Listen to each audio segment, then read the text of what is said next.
Welcome to Highland Park. I'm Joanne Beck, president of the Highland Park Conservancy. The Conservancy is the all-volunteer, not-for-profit partner of Monroe County Department of Parks, which operates and maintains Highland Park, including the Lamberton Conservatory. Highland Park is important as the very first public park in the Rochester and Monroe County Park System.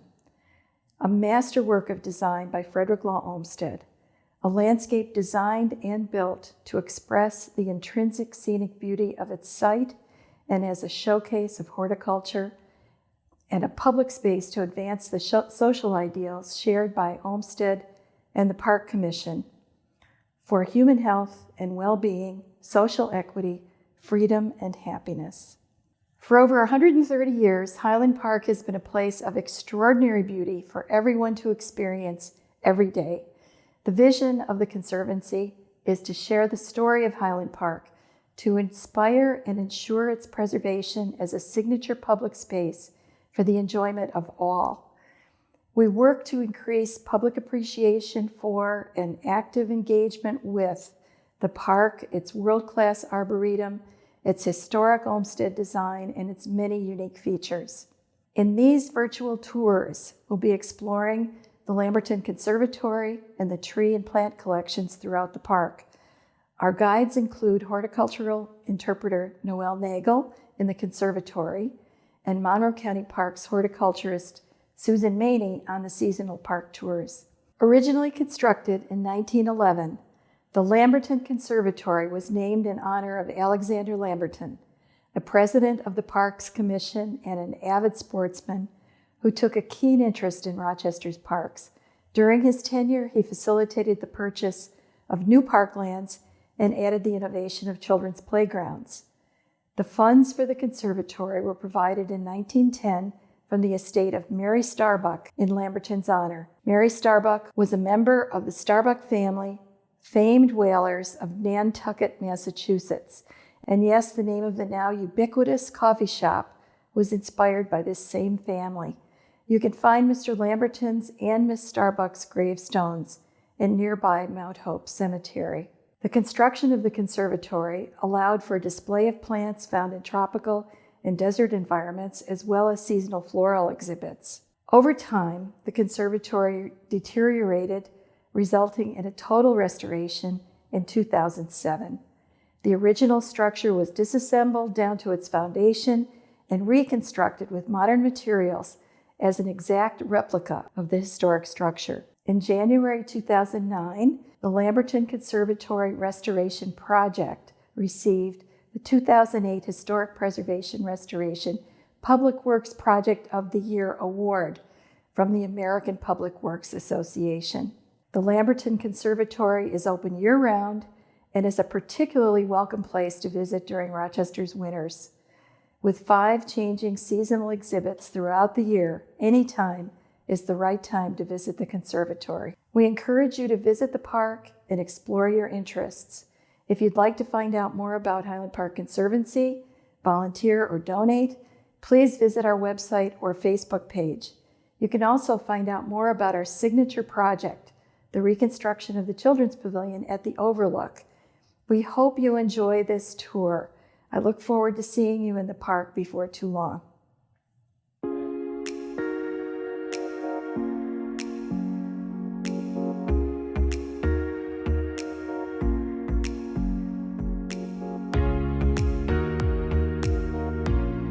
Hi, my name is Noelle Nagel, and I'm the horticultural interpreter here at Lamberton Conservatory in Highland Park. And I'm going to take you on a tour today of our 5 greenhouses, and hopefully you'll learn something that maybe you haven't heard about the conservatory before, or you'll come and check it out. This first greenhouse that we are in is called the Seasonal House. This display in here changes 5 times a year. Right now we're in the middle of the midwinter display. It's a little chilly in here, and midwinter display is usually made up of plants that can take a little more coolness or actually need to be kept cool for them to last very long. One of the main things we have in here is cyclamen. They come in all these pretty pink, red, white colors. They have a very, very faint scent that I'm probably the only one that smells it, because when I get here first thing in the morning, the air is very still and I can catch the very, very faint scent of the cyclamen. Cyclamen are an interesting plant. They grow from a corm. They have a neat seed dispersal mechanism. You can see this is already flowered and it is going to be setting seeds right here. And this will eventually bend over until it's sitting right on top of the soil, and the little seed pod will be about this big around, and boop, it pops open and disperses its seeds. So that's kind of cool. Another thing we have in here right now are stocks, which is Mathiola. And stocks are something that we grow every year, but they don't always show up and flower when we want them to. So sometimes we have to move them in later on in our seasonal display. That's one thing about the seasonal display.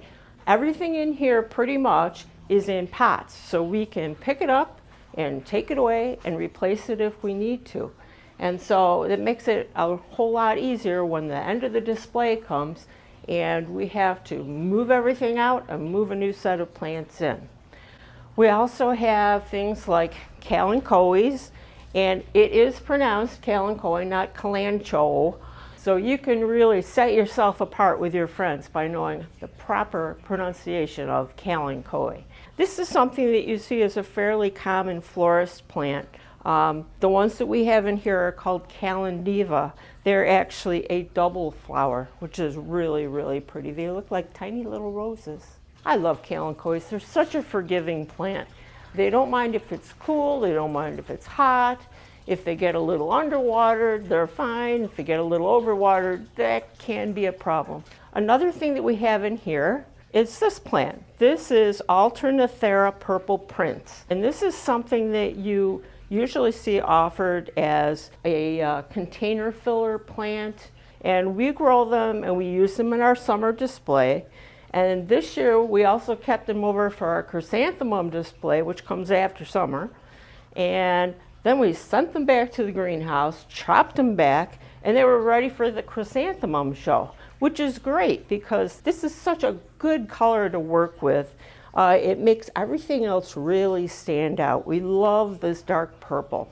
These little things right here are actually the flowers of purple prince. It's really valued as a foliage plant, not for its flowers, although they're kind of cute if you get really close. Something else that we have in here that's actually a holdover from the Christmas display is the Dusty Miller.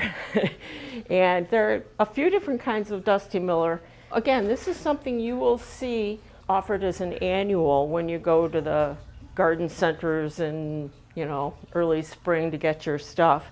The interesting thing about this is that it actually is root hardy here in Rochester, New York. And you can leave it in the ground over the winter and it will come back the next year. It may not come back with quite as much vigor, but it'll be there. Snapdragons are another thing that you can do that with. We have amaryllis, and we bring the amaryllis in and take them out. They don't really flower very long compared to some of the other things, so we keep them here where we can take them out and switch them out really quickly. Let's see, what else do we have? Oh, the camellias. These two camellia trees, I guess, or shrubs, I guess, usually reside out in front in the rest of the conservatory. They're in big pots. For this time of year when they're going to flower, they make a great plant to kind of highlight. We like to have interesting foliage, and one of the things that people seem to be able to relate to is Zebrina. We like this in our window boxes because it will drape and it'll get this long, and then we have to start chopping it back so it doesn't, absolutely take over. This is Dichondra. It's probably not as well known as some of the other things. It does have this nice silvery sheen to it, so we like to put that in the window boxes too. And we have a few things around that have actually self-sown, and we like the way they look, so we leave them. And this is one of them. This is Cyparis, And this is a large seedling, well, it was a seedling. It's kind of really going to town now. This is something that the seeds have just blown in here from one of the other greenhouses, or maybe it came in on the feet of our button quail. We have a lot of asparagus ferns that make a great background plant. This guy is growing right in the floor, and that is, again, from a seedling. A lot of people want to know what happens to the plants after we're done with them in here. It depends what it is. We do usually have some potted evergreens. They will eventually go out into Highland Park. The cyclamen we will save over from year to year if they're good. If they show any signs of having cyclamen mites or some kind of a problem, then we pitch them out, because then it could spread through the whole crop. We will take cuttings off of the Tradescantias and the Zabrinas. We use the ferns over and over and over again. The Kalanchoes, after they're done flowering, these will probably stay here for our next display, which is the spring display. If they're starting to look a little bit ratty, then we'll take them back to the greenhouse, cut them back a little, and re-sprout them for use again at a later date. So there isn't much in here that's going to get thrown away. This is Duranta. It's also called golden dewdrop. So it started out like this. It's a tree now. So this is a really pretty leaf. And we put it in here, and I think it's going to stay for a while because, for one thing, it's rooted into the ground pretty well. So I guess that's it for the seasonal house. So now we can go into the first of the tropical displays.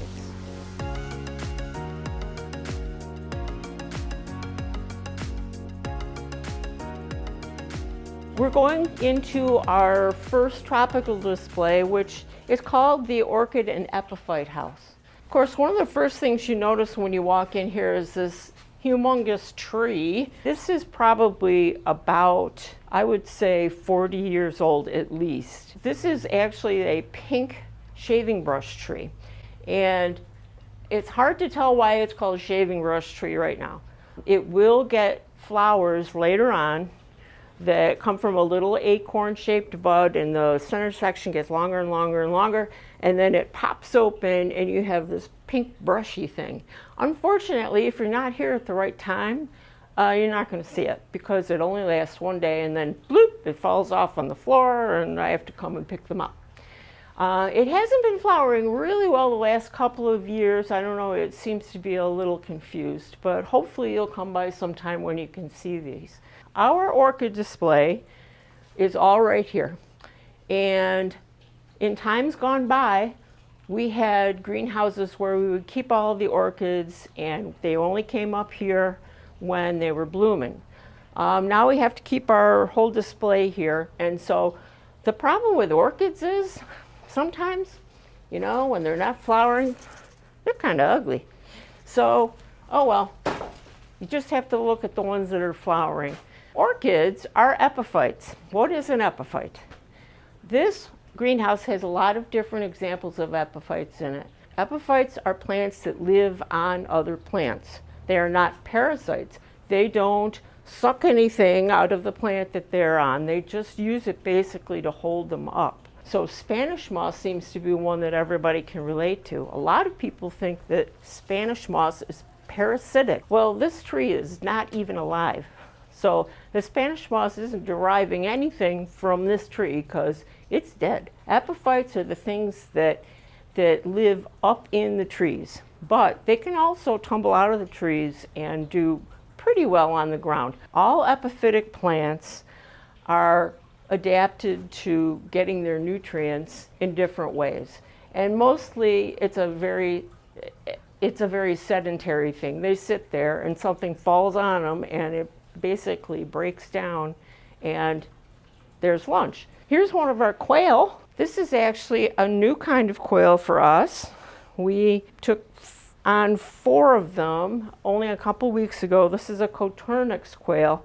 We also have button quail, which are much smaller. These were raised by a foster person. They're so mellow that if you're not careful, you can actually kick them or step on them.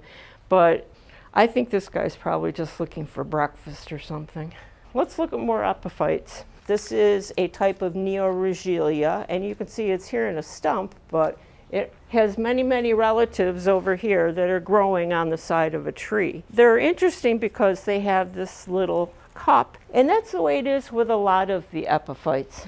A lot of them have a cup shape, or they have a very spreading shape that will allow them to use any water that falls on them. Now, these are different bromeliads. We have quite a few here. Bromeliads are members of the pineapple family, also an epiphytic plant. You can see they have water in the cups. Again, they've got the specialized cells.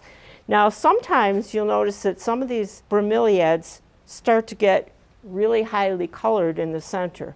That usually indicates that they're about ready to flower. Let's see. Oh, here's another. This is a tillandsia. Most of the things that you see in the store for sale are tillandsias. It's a genus of epiphytic plants. Now, the Brazilian tree philodendron has all these crazy things here. These are actually called prop roots. And prop roots are what this plant relies on to basically hold it in place. These are not necessarily the roots that are going to actually take up water and nutrients. It allows these big stems to stand up, and the whole plant can get bigger and bigger. And this is an advantage when you're living in your native habitat, because the sun's up there and that's what you want. So this allows this plant to go up and get the sun that it needs. We also have a bunch of ferns in here.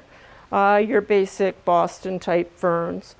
Tropical maidenhair fern, such a pretty delicate thing. Kangaroo paw fern. One of our favorite epiphytes, the staghorn fern. So this is probably 50 years old, maybe more.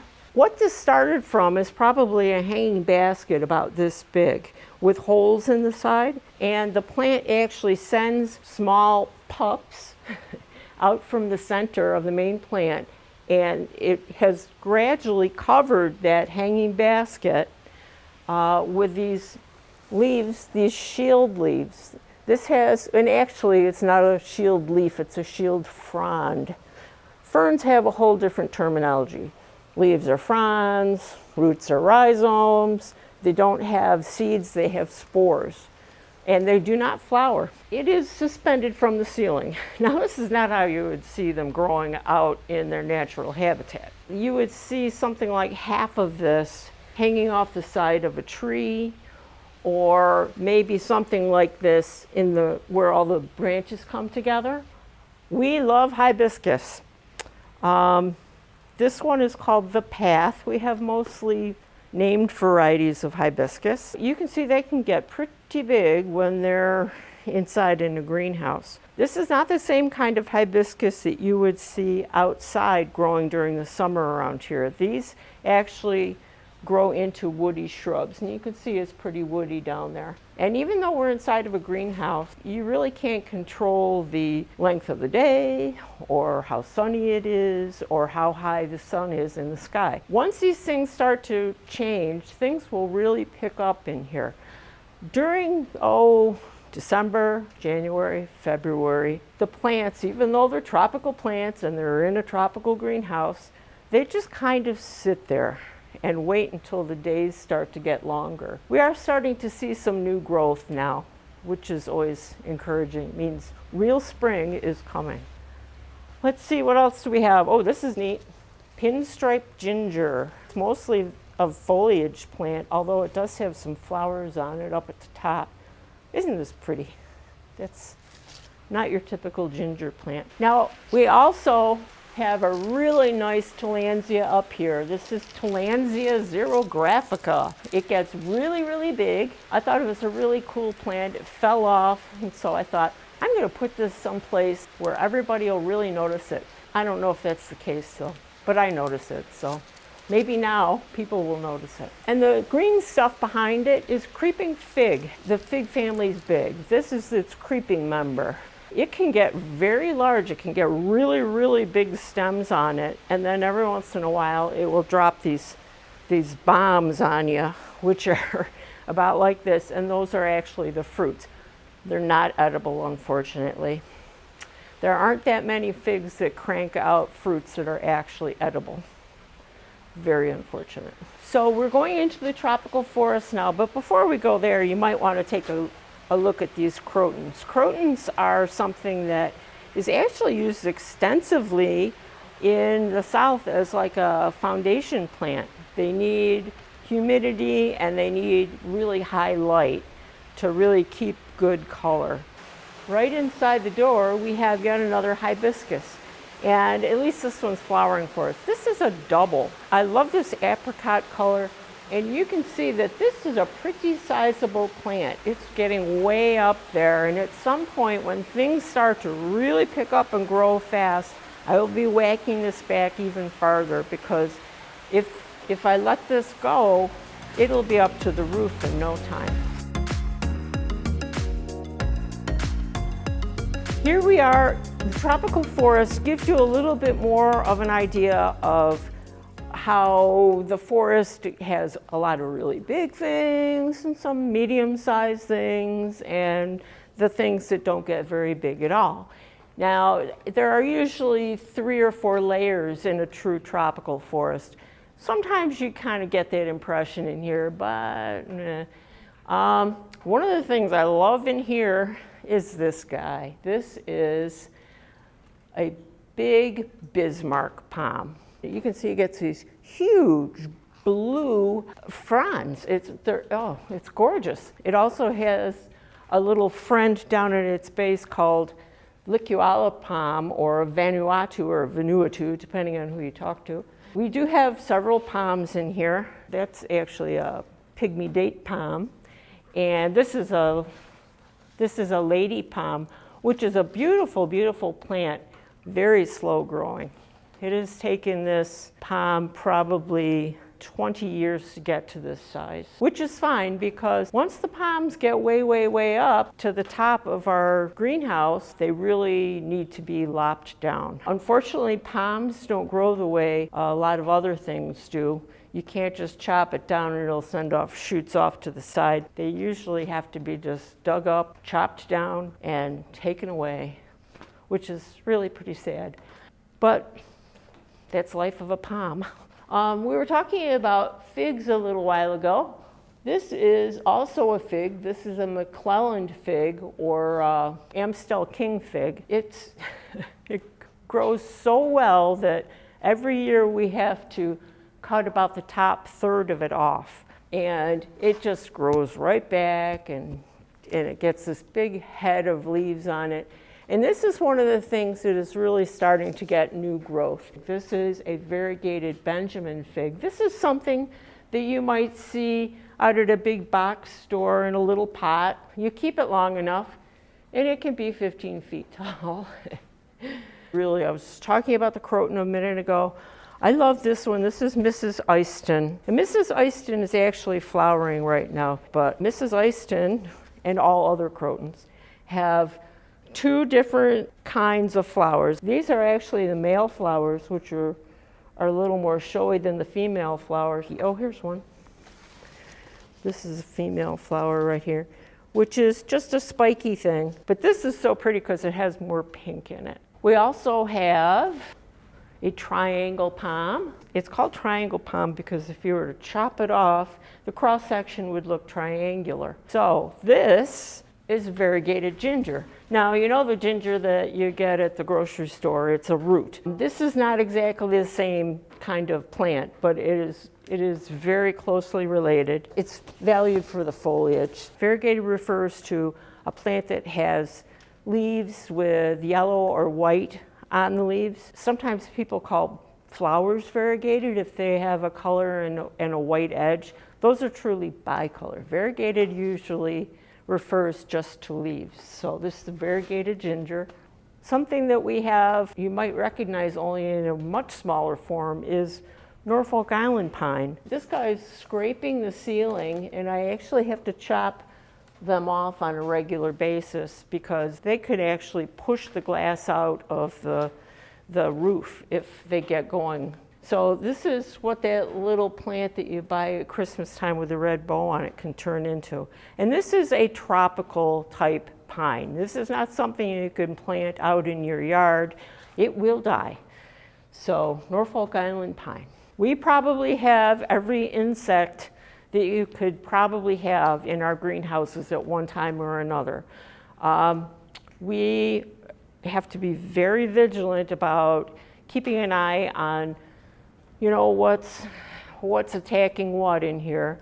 When I go around and water in the morning, that's one of the times that I actually scout for the insects. And we use all organic, very low-key insecticides, which is great for the animals that live here, the public that comes in, the people that work here. The problem is they're not as deadly as the things that are deadly. So things like neem oil and soap solutions and things like that have to be reapplied over and over again.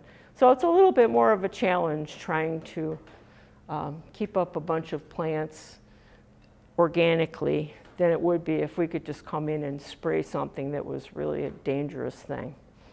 So, but we try to do it.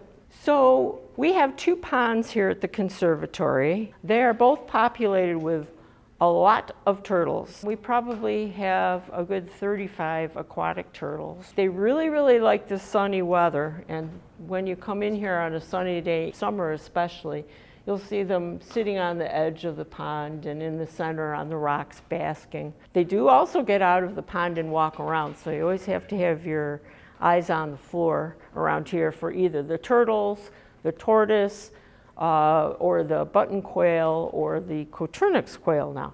So there are a lot of things going on besides plants here at the conservatory. It's just a matter of catching them when they're out and about.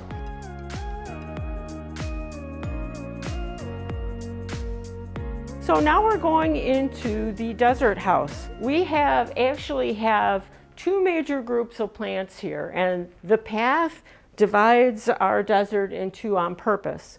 We have the plants from the American or New World deserts over on this side, and we have the plants from the Old World desert, Africa and Madagascar, over on this side.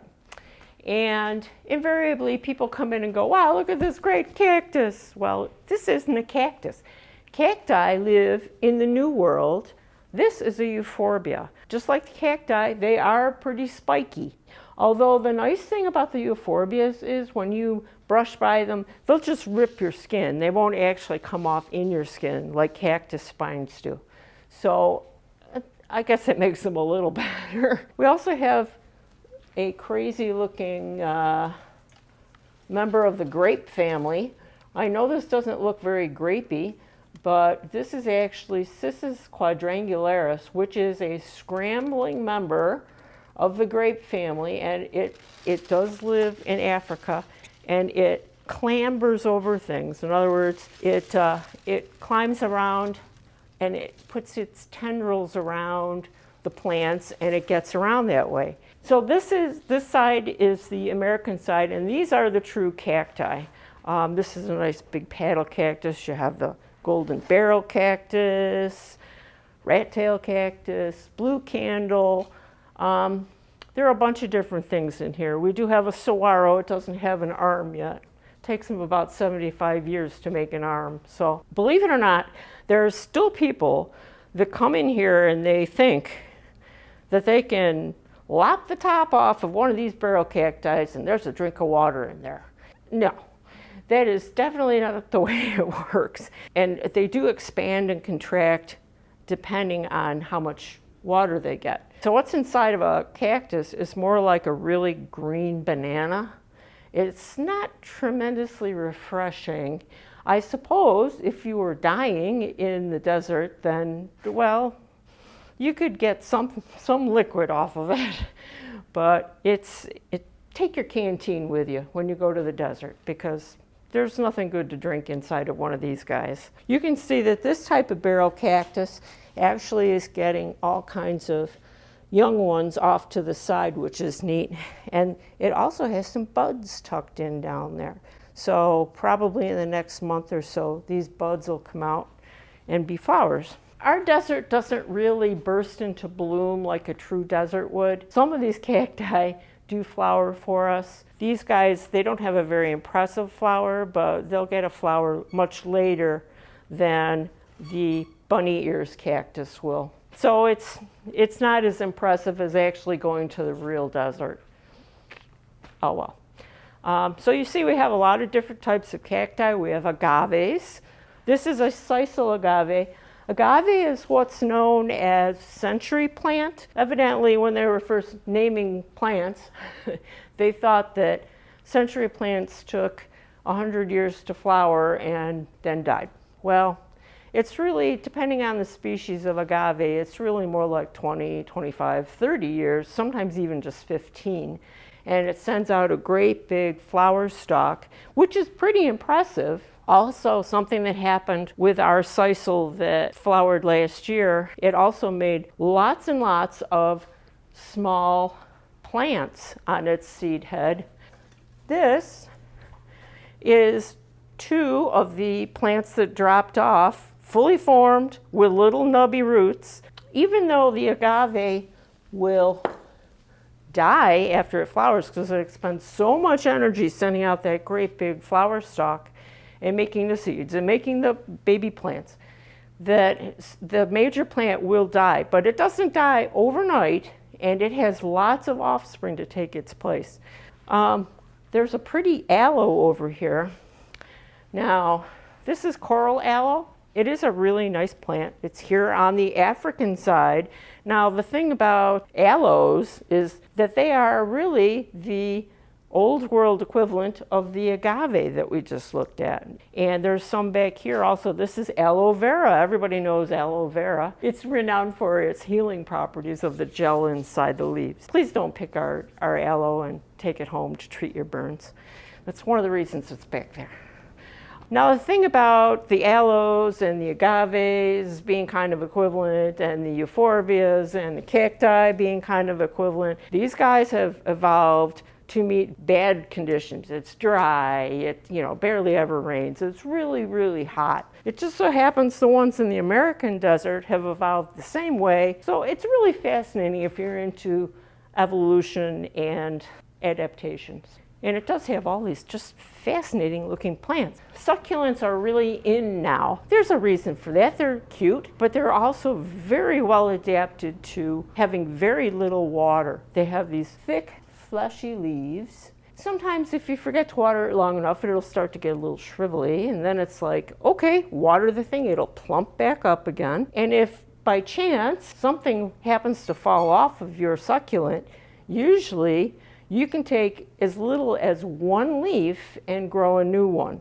It's not overnight, it takes a little while, but if you look around in here, you can see where this little guy actually just kind of flopped into this plant. This is a crown of thorns, and lo and behold, it took root. That makes me happy. I like that. The jade trees have a tendency to get, well, tree-like. This is like a little tiny tree here. This is a milk bush, or some people call it pencil plant. One of the things about a lot of the African desert plants is that they often will have a milky sap. And that milky sap is not something that you want to get on yourself because it can cause dermatitis. This is one of the spineless cacti. Luther Burbank decided that he was going to come up with a spineless cactus so that it could be used for cattle fodder, because it truly does not have any spines, or has very few spines. Problem was the cattle didn't like the way it tasted. So, oh well. And you can see that some of these are actually rubbing on the glass. So there's always pruning to do in the desert too.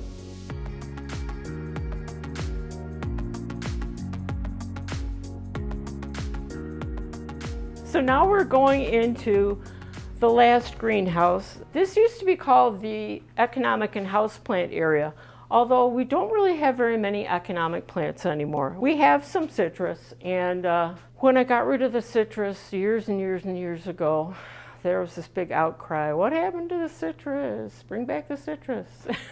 So here they are. I don't know if you can see it without really having to get in here. This is a Buddhist hand citron. There is no fruit inside of this thing. It is truly a citron. In other words, it's just all peel, basically. It's a kind of an interesting thing. Probably be more interesting if it was edible, but it is something that is used, oddly enough, as a table ornament. It does smell really good when it's fully ripe. And over here on this side, we have our tortoise habitat. We have taken in a certain number of tortoises, and we have several different kinds right here. We have the Russian tortoises, which are a pretty common pet tortoise at the moment. And we do have 2 females here, and we have 4 males, which have to be kept separately because they fight. Except for these 2 have kind of, I don't know, made a truce or something. Chuck Norris and I think that's Snoopy there. This is Whizzer. Whizzer is a box turtle.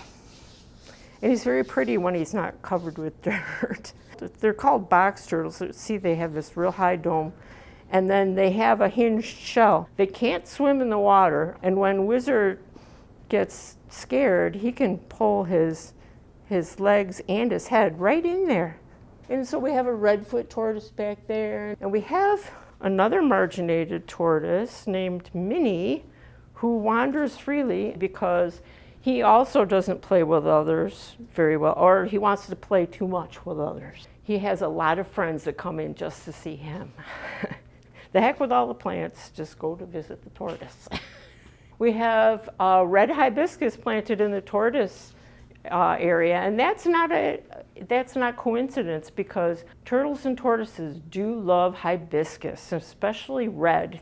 Turtles have a tendency, and tortoises have a tendency to key on red. In other words, if you're trying to get them to eat something, throw something red in, and they will go over and check it out. You can come in here. This is a loquat. You see these growing down south in people's yards. For some reason, they are not a popular fruit item for us here in the States, which is too bad because they taste really great. So this is our last little area here, and this is called a houseplant area, although truthfully, some of these do not make super duper houseplants. This is a lantana, and again, one of those things you might grow during the summer, but then throw out later on.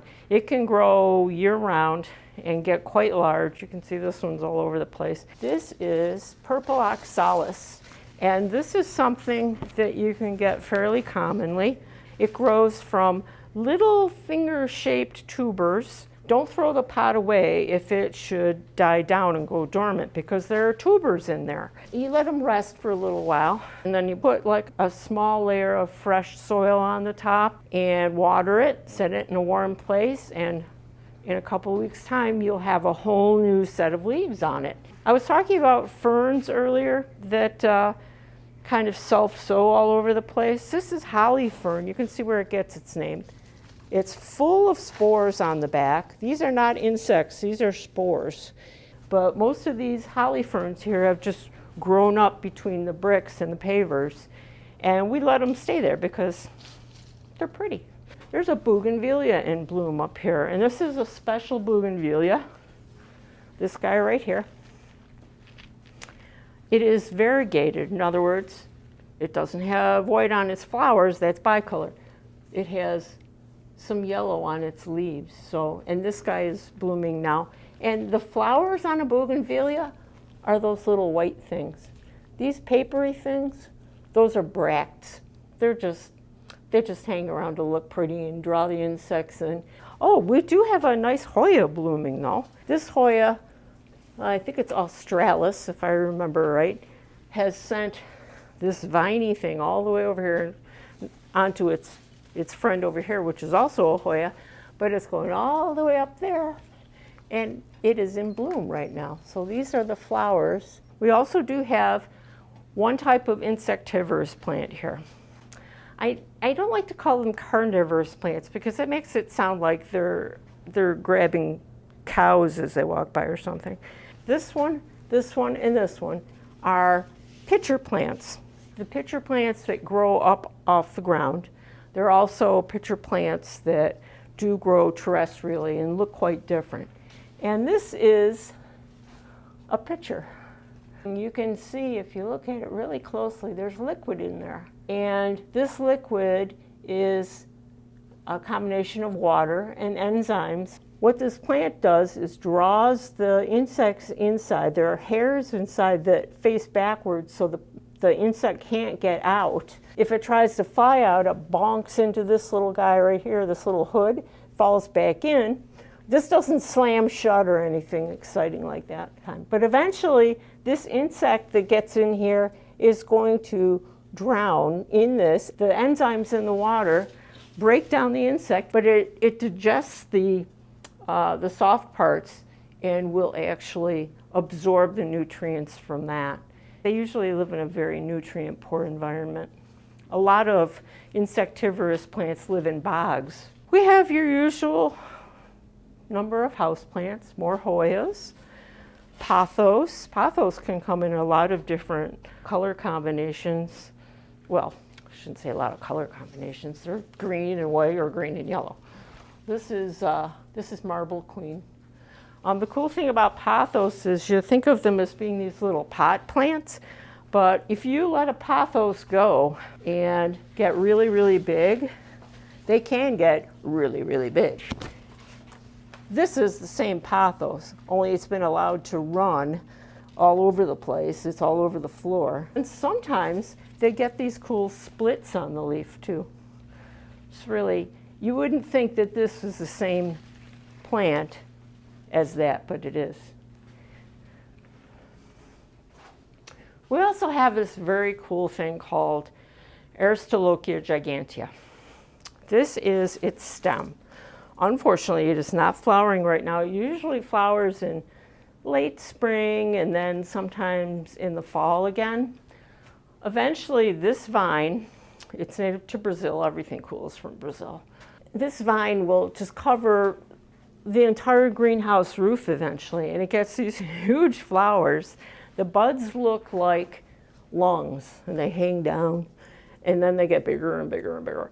And they pop open to a flower that can be about this big around, and it's maroon and white, and it's just a spectacular, crazy looking thing. We have a couple of different vines here, the Aristolochia, and then this is Syngonium, which is also a fairly commonly available house plant in different forms. There's a pink one right now that's quite pretty, pink and green Syngonium. This is pretty. This is a shooting star Hoya, and you can see where it gets its name. The rest of the plant is not beautiful, but we like the flowers. Now, one other thing that you might see that you might not understand why you're seeing is this. This is a zygocactus, which is actually more properly a Thanksgiving cactus. This just goes to show you that Christmas cactus, Thanksgiving cactus, Easter cactus, they don't look at calendars to know when to flower. Most of them are thermophotoperiodic, which means that they react to the day length and the temperature to make them form buds. So this guy just happened to get the right stimulus that it is flowering now. So you just never know what your plants are going to do. So I guess that's about it. We're back to the lobby area again. We've gone around in a big loop. There are many, many, many plants here to explore and a lot of fun animals. So I would encourage you to come and check out the conservatory for yourself.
I totally forgot what I was going to say. Oh,